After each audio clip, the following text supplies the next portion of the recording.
Hello, this is Raghav Steak, and today we are going to talk about two very successful but very deeply conservative political ideologies, and they have been successful in two very different parts of the world, in two of the largest democracies. I'm talking about MAGA, that's Make America Great Again in the United States, and Hindutva in India. Let's first look at MAGA. Now, President Donald Trump scripted the most stunning comeback perhaps ever in the US presidential election history since 1789, since the first president of the US. Imagine, he was soundly defeated after his first term ended in 2020. Very big defeat. And then what he called the deep state went after him. It was an onslaught, criminal convictions, legal charges, all kinds of things. Something like that would have felled any exceptional politician. But Donald Trump overcame everything, and the tool and the weapon that he used in doing that was MAGA, Make America Great Again. And if we look at across the world, in India, Prime Minister Narendra Modi and the RSS chief, Rashtriya Swayamsevak Sangh chief, Mohan Bhagwat, they wielded Hindutva to script three continuous parliamentary triumphs, three of them. And that is an unprecedented feat since Pandit Jawaharlal Nehru, India's first Prime Minister. Now, MAGA and Hindutva are, deeply conservative ideologies, very deeply conservative ideologies, but they've got elemental similarities. Now, both of them very fiercely push an ethno-religious nationalism, something that borders on jingoism. That's innate to both. Now, MAGA believes in white, evangelical, Christian, traditional American values, and they also end up therefore sidestepping minorities and also excluding non-white immigrants. Hindutva proudly proclaims Hindu supremacy, envisioning India, seeing India as a Hindu-centric nation. And they also end up, othering minorities and treating them as, almost inferior and unwelcome. Both of them hark back to a glorious past. Now, while Hindutva talks about thousands of years of civilizational purity, thousands of years, it goes back a long time, and also talks about how there was a 1,000-year period where Muslim and British invaders stemmed India's civilizational purity, and this is 1,000 years before independence. That's what Hindutva talks about. As against this, MAGA is of much more recent vintage. MAGA really talks about reasserting America's supremacy, reasserting America's dominance, which they say was at its peak after the Second World War, but which has been compromised by what they call our Washington elites and globalizers. They call these people spineless, who have compromised America's dominance of the world. Both of them also, unfortunately, share a visceral hatred of secular liberals, and they coin some very what can I say, bad abuses. They call them things like secular. They call them things like libtards, which is really a short form for liberal bastards.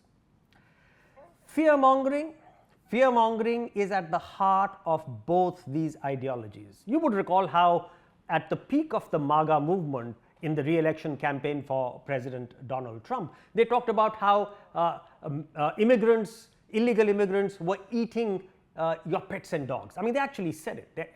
The president in the campaign speech and also in the debate versus Kamala Harris actually said that illegal immigrants, Haitian immigrants, were eating your pets and dogs. On the other hand, we have Hindutva, and Hindutva uses the fear-mongering of something they call love jihad. That is how Muslim men are trapping young innocent Hindu girls, and they say that this is being done to usurp property or to alter demographics. Both of them also use symbols to embellish their appeal. You have MAGA, which uses the American flag, and then you have Hindutva, which uses the saffron color. which is the color of Brahminical Hinduism, and they use that to create devoted followers. Of course, as with anything, there are a few differences between MAGA and Hindutva. While Hindutva's overriding objective is to create a Hindu Rashtra, that is a Hindu state. They would like to define all citizens of India, irrespective of their religion, as what they call cultural Hindus. On the other hand, MAGA's aim is really very contemporary, much more of recent vintage. MAGA is not that concerned about creating cultural homogeneity in the United States of America. MAGA is much more concerned about reasserting America's economic hegemony and, of course, expelling unwanted immigrants. So, these are differences, but the similarities truly do dwarf all these differences. Now, there is one more which is as yet unarticulated, but it is subterranean, one more similarity, and that is both these conservative political ideologies are facing the heat from political Frankensteins. Now, who or what is a political Frankenstein? Imagine a young, strong leader comes along and launches a new movement and launches it with great vigor, and the movement is disruptive, the movement is polarizing, the movement takes extreme stands.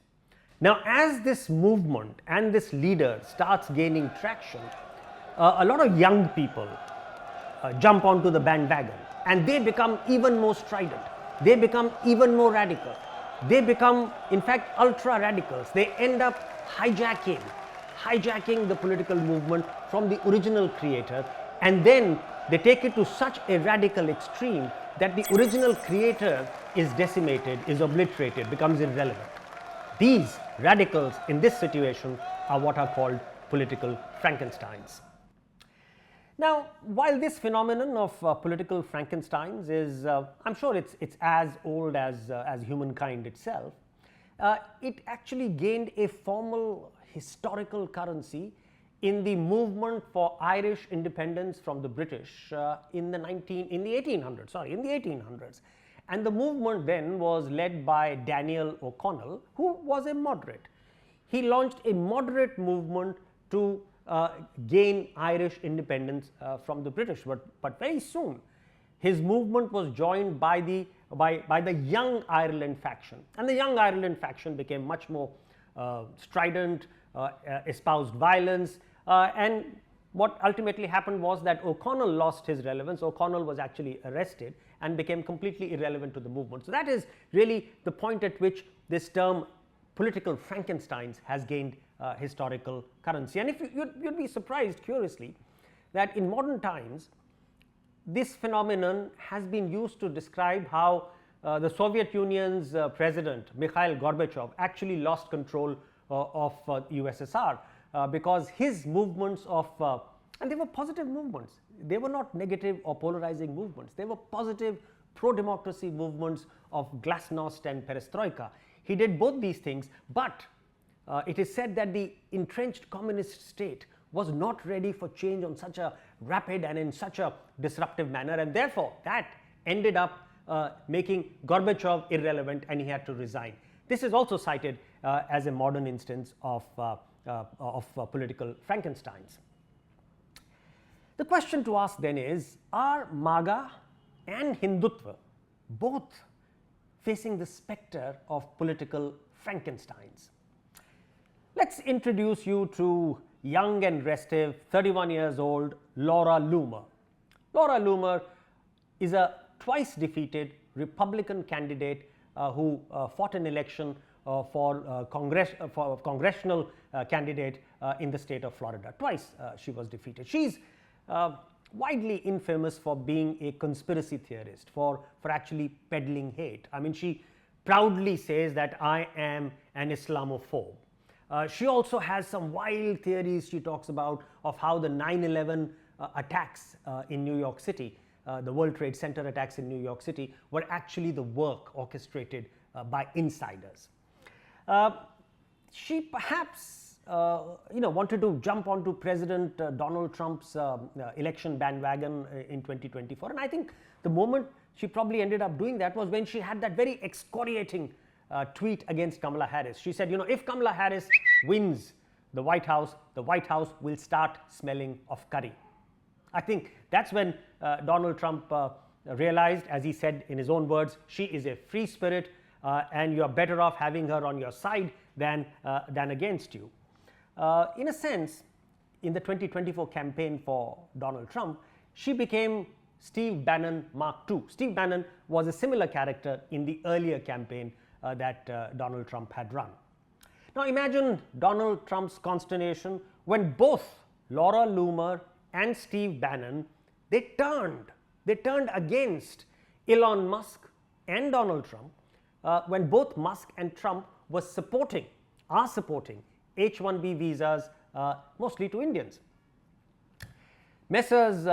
Loomer and Bannon, they saw it as a cardinal refutation of the America First anti-immigrant platform on which Donald Trump had won his election.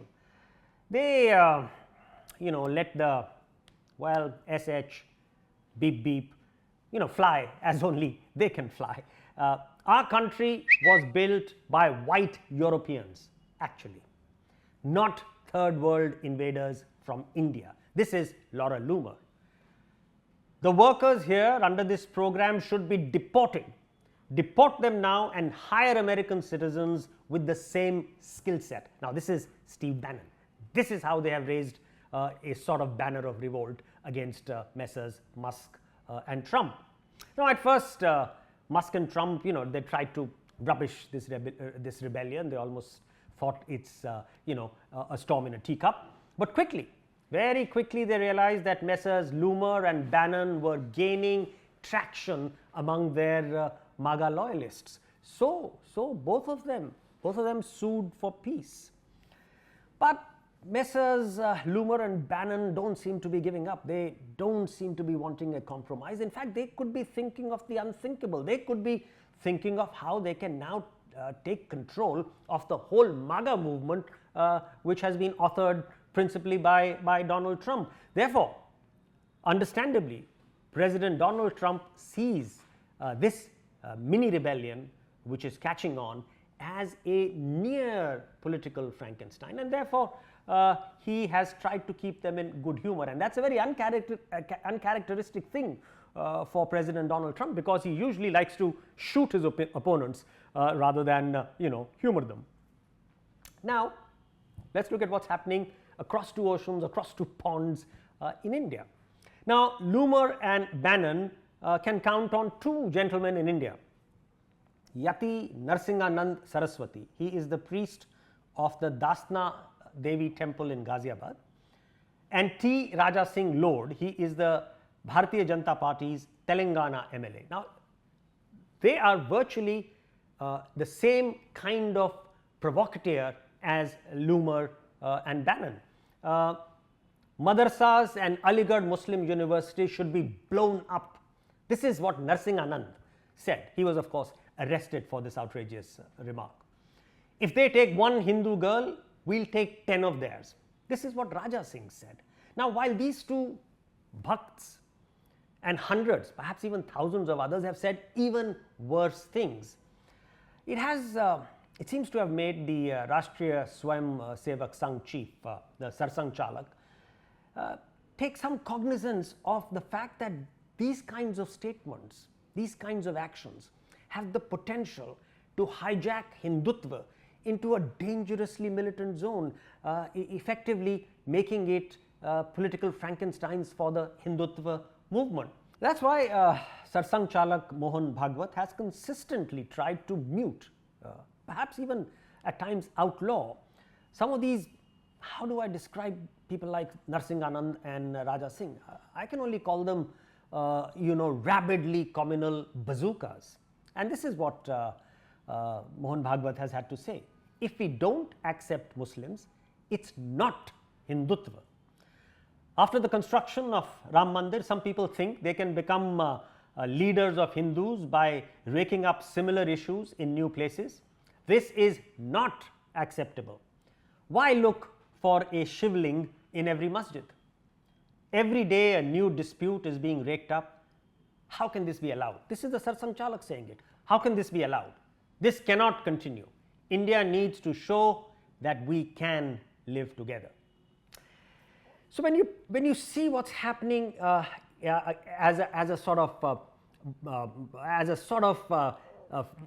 pullback of these movements at the kind of attack they are coming under from political Frankensteins, from potential or near political Frankensteins, it's clear that while both MAGA and Hindutva are basking in the glory of big electoral victories, they also seem to be quite concerned at how vulnerable they have become, that some unimaginable, uncontrolled amount of toxicity can be injected by these these elements who are out of control. And if that were to happen and that were to gain traction and become a population scale phenomenon, then the destruction that could be caused by these political Frankensteins is actually incalculable.